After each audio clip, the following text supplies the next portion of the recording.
நாட்டில் நடக்கிற ஒரு பாலிடிக்ஸ் நடக்குது.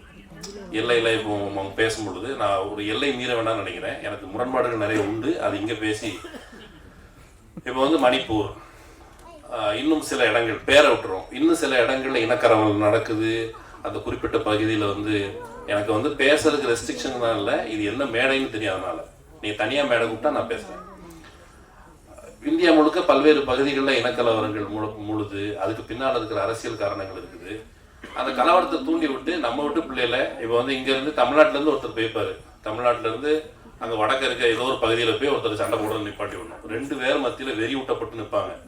அதை மத்தியில் நம்ம வீட்டிலேருந்து ஒரு ஆள் போய் நிற்கணும் அப்படிங்கிறத வந்து அப்போது நாம் ஒருவேளை எதுக்கே அங்கே சண்டை இழுத்து விடுற அப்படிங்கிற கேள்வி கேட்காம இருக்கிற அமைதி இருக்குல்ல, அந்த அமைதிக்கு விலையை தான் நம்ம எல்லை பாதுகாப்பு படையினரும் கொடுக்குறாங்க. அப்போ இந்தியாவில் நீங்கள் எல்லையில் நீங்கள் காப்பாற்றுறீங்க. ஒரு ஆஃபீஸர், எந்த ஆஃபீஸர் ஒருத்தர் ஃபோன் பண்ணி சொன்னார், உள்நாட்டில் எனக்கு இன்னும் 2 நாள் பிரச்சனைங்க, ஒருத்தர் நாட்டை ஆள்றாரு, அவரே பெரிய தொல்லையாக இருக்கிறாரு, அவர்கிட்ட வந்து என்ன காப்பாற்ற முடியுமா? நாட்டில் இவ்வளோ ஊழல்வாதிகள் அவர்கிட்ட வந்து காப்பாற்ற முடியும், யார்கிட்ட வந்து காப்பாற்றிட்டு இருக்கீங்க? அப்போ ஒரு போலியான கற்பனையான போர்களை உருவாக்கி போர் என்பது வேற ஒன்றும் இல்லை, ஒரு ஃபேண்டசி. பல கோடி ரூபாய் மதிப்புள்ள வைரையா எங்க இருப்பாங்க? நானே நீதி நேர்மை நியாயம் உள்ளம் கருணன்னு வாழ்ந்து நிற்கிறேன் சார். காந்தி கையில கத்தி கொடுக்குறேன்றீங்க, புத்தர் கையில புல்லட் கொடுக்குறேன்றீங்க.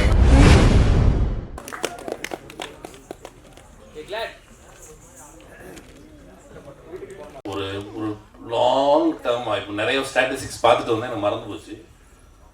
அதில் ஒரு ஸ்டாட்டிஸ்டிக்ஸ் என்ன இருந்ததுன்னு கேட்டால், பாதுகாப்பு படை வீரர்கள் கணிசமான ஒரு இறப்புக்கான காரணங்களை பார்க்கும் பொழுது அவங்க வந்து மாரடைப்பில் நிறைய பேர் கணிசமாக இறந்து போகிறாங்க. மாரடைப்பில் கணிசமாக இறந்து போகிறாங்கன்னா அவங்களுடைய வேலை நேரம் அப்படியானதாக இருக்கிறது. அவங்க வந்து 16 மணி நேரம் 18 மணி நேரம் வேலை பார்க்க வேண்டியதாக இருக்குது. எப்பவுமே அலர்ட்டாக இருக்கணும். நீங்கள் யோசிச்சு பாருங்கள், நமக்கு அலர்ட்டானா இருக்க வேண்டாம், ஜாலியாக இருப்போம். வடிவேல் ஒரு படத்தில் ஓய்ந்து இருப்பது குறித்து அவர் ரொம்ப ஒரு நல்ல காமெடி பண்ணுறாங்க. உண்மையிலே நம்ம எல்லாருக்கும் வாழ்க்கையில் ஒரு எப்போ கொஞ்சம் நேரம் ஓய்வு எடுக்கணும். அந்த ஓய்வை குறித்தே யோசிக்காத மாதிரி, தூக்கும் போதும் அலர்ட்டாக இருக்கணும், காலைல 5 மணிக்கு டக்குன்னு எந்திக்கணும், இந்த டைமில் எந்திக்கணும் அப்படின்னு தினமும் அலர்ட்டாகவே இருக்கிற அந்த அப்போ வந்து உடல் அவ்வளோ வருத்திக்கிறோம். அப்படிங்கிற போது நிறைய பேர் அதில் மாரடைப்புலேயே கூட இறந்து போகிறாங்க. இந்த சைடில் இருந்து எனி குளோரிஃபிகேஷன், யாரை பற்றின குளோரிஃபிகேஷனும் எப்பா சூப்பர் பாணி தியாகி. வரலாற்றில் நம்ம எப்பவுமே எப்படி பார்ப்போம்னா, பெரும் தலைவர்கள் இருப்பாங்க. பெரியார் பெரிய தலைவர், அம்பேத்கர் பெரிய தலைவர், மார்க்ஸ் பெரிய தலைவர், அப்புறம் பெரிய போராளிகள் பகத்சிங் எல்லாருமே சொல்லுவோம். ஆனால் அந்த குளோரிஃபிகேஷனில் என்ன நடக்கும்னு கேட்டால், எங்கள் வீட்டிலேருந்து யாரும் வர மாட்டாங்க. ஊராவட்டு பிள்ளை அவன் தெருவில் இறங்கி போராடுறான், ஊராவட்டு பிள்ளை அவன் தெருவில் வந்துட்டான், அவனை நேர்ந்து விட்டுருக்குங்கிற மாதிரி ஆர்மி, பாதுகாப்பு படை வீரர்கள், எல்லை பாதுகாப்பு படை வீரர்கள் பார்த்தீங்கன்னா குளோரிஃபிகேஷன். அவங்க கேட்கறது என்ன? அவங்க கேட்கறது இதுதான். அந்த பாட்டில் என்ன கேட்டாங்க? எனக்கு இப்போ எல்லாரும் நம்ம வீடுகளில் ஒரு சுபகாரியம் நடக்குது. சுபகாரியம் நடக்கும் பொழுது வீட்டில் நம்ம குடும்பத்தோடு இருப்பதற்கான ஒரு உரிமையுடைய வாழ்க்கை, அதுதான் அவங்க கேட்கறது. அவர் அந்த படத்தின் வழியாக தன்னோட சகாக்களுக்கு நடக்காத ஒன்றை இங்க பாருங்கப்பா, நம்ம வாழ்க்கையில நடக்கல அது, சரி ஒரு படம் எடுத்து நம்ம பார்த்துப்போம், இதுதான் அவர் சொல்ல விரும்புனது. அப்படிதானே சார்? எங்க போனார் திரும்பியும்? அப்படிதானே? ஆக்சுவலி ஒரு கற்பனையா ஒரு நிகழ்த்தி பார்த்துருக்கிறார். யதார்த்தத்துல வாழ்க்கையில அது நடக்கல. அப்ப நம்முடைய குரல் என்னவா இருக்கணும்? நாம் எல்லோரும் அமைதியாக இருப்பதற்கு அவர்கள் காரணமா? நாம எல்லாரும் அமைதியா இருக்கிறதுனாலதான் அவங்க எல்லாம் எதுல அமைதியா இருக்கிறோம்? நாட்டுல நடக்கிற ஒரு பாலிடிக்ஸ் நடக்குது. எல்லையில இப்போ அவங்க பேசும்பொழுது நான் ஒரு எல்லை மீற வேண்டாம்னு நினைக்கிறேன். எனக்கு முரண்பாடுகள் நிறைய உண்டு. அது இங்க பேசி இப்போ வந்து மணிப்பூர், இன்னும் சில இடங்கள் பேரை விட்டுரும், இன்னும் சில இடங்கள்ல இனக்கரவல் நடக்குது. அந்த குறிப்பிட்ட பகுதியில் வந்து எனக்கு வந்து பேசுறதுக்கு ரெஸ்ட்ரிக்ஷன் தான் இல்லை, இது என்ன மேடைன்னு தெரியாதனால நீங்கள் தனியாக மேடை கூப்பிட்டா நான் பேசுகிறேன். இந்தியா முழுக்க பல்வேறு பகுதிகளில் இனக்கலவரங்கள் முழுது. அதுக்கு பின்னால் இருக்கிற அரசியல் காரணங்கள் இருக்குது. அந்த கலவரத்தை தூண்டி விட்டு நம்ம விட்டு பிள்ளைகளை இப்போ வந்து இங்கேருந்து தமிழ்நாட்டிலேருந்து ஒருத்தர் போய்ப்பார், தமிழ்நாட்டிலேருந்து அங்கே வடக்கு இருக்க ஏதோ ஒரு பகுதியில் போய் ஒருத்தர் சண்டை போடுற நிப்பாட்டி விடணும். 2 பேர் மத்தியில் வெறி ஊட்டப்பட்டு நிற்பாங்க. அதை மத்தியில் நம்ம வீட்டிலேருந்து ஒரு ஆள் போய் நிற்கணும் அப்படிங்கிறத வந்து அப்போது நாம் ஒருவேளை எதுக்கே அங்கே சண்டை இழுத்து விடுற அப்படிங்கிற கேள்வி கேட்காம இருக்கிற அமைதி இருக்குல்ல, அந்த அமைதிக்கு விலையை தான் நம்ம எல்லை பாதுகாப்பு படையினரும் கொடுக்குறாங்க. நம்ம அமைதியாக இருக்கிறதுனால மௌனமாக இருக்கிறோம், கள்ளத்தனமான மௌனம். இன்னும் எல்லையில் இன்னொரு பகுதிகளில் இப்போ வந்து போய் பாதுகாப்பு படையினர் அங்கெல்லாம் குதிச்சு விட்றாங்கன்னா சண்டை. ஒரு போலீஸ்காரர்கிட்ட பேசும்போது நான் ஒன்று கேட்டேன். அவர்கிட்ட கேட்டேன், காவல்துறை உங்கள் நண்பன் அப்படின்னு சொல்லும்போது, அப்படியா நீங்கள் எங்கள் ஃப்ரெண்ட்ஸா? ஒரு சினாரியோ வச்சுப்போம். அம்பானி நான், சட்டம் இருக்குது, போலீஸ் இருக்குது, நீ யார் பக்கம் இருப்ப அப்படின்னா போலீஸ் இயல்பு அம்பானி பக்கம் தான் இருந்தாகணும். சட்டத்தில் எழுதப்படலாம், நம்ம தான் இருப்போம், நம்ம பக்கம் இருக்க முடியாது. அப்போ இந்தியாவில் நீங்கள் எல்லையில் நீங்கள் காப்பாற்றுறீங்க. ஒரு ஆஃபீஸர், எந்த ஆஃபீஸர் ஒருத்தர் ஃபோன் பண்ணி சொன்னார், உள்நாட்டில் எனக்கு இன்னும் 2 நாள் பிரச்சனைங்க, ஒருத்தர் நாட்டை ஆள்றாரு, அவரே பெரிய தொல்லையாக இருக்கிறாரு, அவர்கிட்ட வந்து என்ன காப்பாற்ற முடியுமா? நாட்டில் இவ்வளோ ஊழல்வாதிகள், அவர்கிட்ட வந்து காப்பாற்ற முடியும். யார்கிட்ட வந்து காப்பாற்றிட்டு இருக்கீங்க? அப்போ ஒரு போலியான கற்பனையான போர்களை உருவாக்கி போர் என்பது வேற ஒன்றும் இல்லை, ஒரு ஃபேண்டசி. அது மட்டும் இல்லை, ஒரு மார்க்கெட். வெறுப்பு அதனுடைய விளைபொருள், வெறுப்புள்ள விளைபொருள் தான் போர். உலகம் முழுக்க ஆயுத சந்தை வியாபாரிகள். ஒன்றும் இல்லை, இந்த மேடை பயன்படுத்திக்கிறேன், சப்ஜெக்ட் நினைக்கிறாங்க. இப்போ வந்து பாலஸ்தீனியன் லேபரேட்டரின்னு ஒரு புத்தகம் உண்டு, வாய்ப்பு இருக்கிறவங்க படிங்க.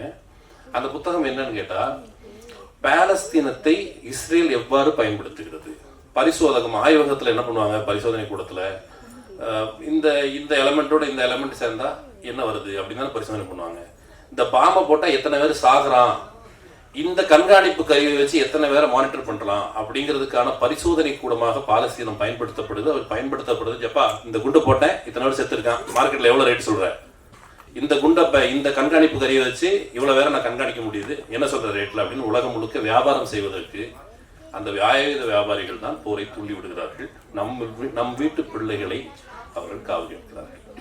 அப்போ நாம இது ஒரு சாம்பிளுக்கு, நீங்கள் பாலஸ்தீனத்தை எங்கே வேணாலும் வச்சுக்கோங்க, காஷ்மீருக்கு கொண்டு போங்க, மணிப்பூருக்கு கொண்டு போங்க, நாகாலாந்துக்கு கொண்டு போங்க, எங்கே வேணாலும் கொண்டு போங்க, இதே சாம்பிள் பொருந்தும். அப்போ போர் நடக்கும் பொழுது நாம் மௌனமாக இருந்து விட்டு இங்கே வந்து கைதறிட்டு சூப்பருங்க, சூப்பராக நீங்கள் கஷ்டப்பட்டுருக்கீங்கன்னு சொல்கிறத அவங்க எதிர்பார்க்கல. எனக்கு ஒரு நண்பர் இது தொடர்பான தகவல்கள், இப்போ வந்து நமக்கு இப்போ உத்தரவாதமான வேலைங்கிறது இந்தியாவில் கிடையாது, முழுக்க தனியார் வேலையாயிடுச்சு. அதில் வந்து போட்டி பொறாமை முழுக்க வந்து சண்டை போட்டுகிட்டே இருக்கிறோம். அதுக்கு இடையில குறைந்தபட்ச உத்தரவாதமாக நம்ம ஆளுங்க எல்லாருமே மனசில் கை வச்சு சொல்லலாம், சின்ன வயசில் அரசாங்க வேலை அதுக்காகவே ராமத்துக்கு வேலைக்கு போவாங்க. ஏன்னா உத்தரவாதமான வேலை இருந்தால் பொண்ணு கிடைக்கும், கல்யாணம் முடிச்சிடலாம் அப்படிங்கிறதுக்காக வேலைக்கு போவாங்க. அங்கே எல்லை ராணுவ வீரர்கள் தேசபக்திலாம் செகண்ட் லேயர் தான் இருக்கும், ஃபர்ஸ்ட் லேயரில் வந்து வேலை வேணும். அந்த வேலையின் பொருட்டு போகிறவங்க அங்கே போனதற்கு பிறகு அவங்க வேலை முடிஞ்சது, விஆர்எஸ் வாங்குறாங்க அல்லது ரிட்டையர்மெண்ட் ஆகிட்டு வரும் பொழுது இந்த நாடு அவர்களை எப்படி வரவேற்கிறது?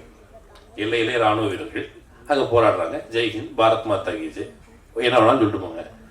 வந்தவனை நீ எப்படி வரவேற்கிற? எல்லையில் அந்த இந்த நடத்திட்டு வந்தவனை நீ எப்படி வரவேற்கிறன்னு கேட்டால் அவனை கண்டுகொள்வதில்லை. பெரும்பாலானவர்கள் செக்யூரிட்டியாக வேலை பார்த்துட்டு இருக்கிறாங்க, அவங்க வேலை கிடைக்காம கஷ்டப்படுறாங்க. அப்போ அதை குறித்துலாம் கவலைப்படாமல் அவங்க அவங்களுடைய பாரத் மாதா கி ஜெயும் ஜெய்ஹிந்தும் அவங்களுக்கு நயா பேசுறதுக்கு பிரயோஜனம் இல்லை. உண்மையிலே அதுக்கு பிரயோஜனம் இருக்காதுன்றது, உண்மையிலே நயா பேசுறதுக்கு பிரயோஜனம் இல்லை. இப்போ வந்து ஏற்கனவே சொன்னவங்க நமக்கு மிலிட்ரியை பற்றி தான் தெரியும் அப்படின்னு நம்ம எல்லாரும் சொல்கிறோம்ல. ஏன் மிலிட்ரியை பற்றி மட்டும் தெரியும்? நமக்கு சினிமாக்கள் நமக்கு தகவலை கடத்துகிற அந்த ஊடகமாக சினிமா தான் இருக்குது. சினிமாவில் இருக்கிற படைப்பாளிகள் அவங்களுக்கு கொஞ்சம் ரிசர்ச் பண்ணால், ஏன்னா இருக்கிற கொஞ்சம் இப்போ வந்து யோசிக்கிறதுக்கே பணம் வேணும் ஆக்சுவலி, ஏன்னா ஓய்வு வேணும், ஓய்வு நேரத்தில் தான் யோசிக்க முடியும். அப்போது யோசிக்கிறதுக்கு வாய்ப்பு இருக்கிற அந்த ஊடகத்தை சார்ந்தவர்கள் எங்களை பற்றி ஏன் யோசிங்களேன் அப்படிங்கிறதுக்காக தான் அந்த படம். இதை விட்டு இன்னும் பெட்டரான படங்கள், பெட்டரான கதைகள், அமர காவியத்தை கண்டிப்பாக படைக்கலாம். இதுலேருந்து வர்றாங்க. இப்போ வந்து சதீஷ் இருக்கிறார், அவர் கதையை நாங்கள் சுருக்கமாக சொல்லிடுறேன். அவர் வந்து தன்னுடைய ஊரில் இருக்கிற கிராமத்தில் இருக்கிற எல்லையை கடக்கிறதுக்கு, கிராமத்தில் ஒரு எல்லை இருக்குது, கிராமத்தை பற்றி தெரிஞ்சவங்களுக்கு தெரியும், ஒரு எல்லை இருக்கும். எல்லா ஊர்லேயும் ஒரு தெருவுக்கும் ஒரு எல்லை இருக்கும். அந்த எல்லையை கடக்கிறதுக்காக எல்லைக்கு போனவர். நான் வந்து அவருக்கு அந்த கதையை என்கிட்ட கொடுத்துருங்க, நான் படம் பண்ணும்போது நான் பண்ணிக்கிறேன்னு சொல்லியிருக்கிறேன். வேற யாரும் கூட ட்ரை பண்ணலாம். அப்படி தொடர்ச்சியாக சின்ன சின்ன காரணங்களுக்காக, சின்ன சின்ன வாய்ப்புகளுக்காக வெளிநாடுகளுக்கு போகிறாங்க. விஆர்எஸ் வாங்கி வந்தவங்கள முன்னாடி தமிழ்நாடு அரசு, இங்கே வந்திருந்தவங்களுக்கு ஒரு பொறுப்பு இருக்குது. தமிழ்நாடு கவர்மெண்ட் வந்து முதல்ல சர்வீஸில் சேர்த்துட்டு இருந்துச்சு, அப்புறம் வந்து அவங்கள சர்வீஸில் சேர்க்கலை, இப்போ சேர்க்கலை. அப்போ இந்த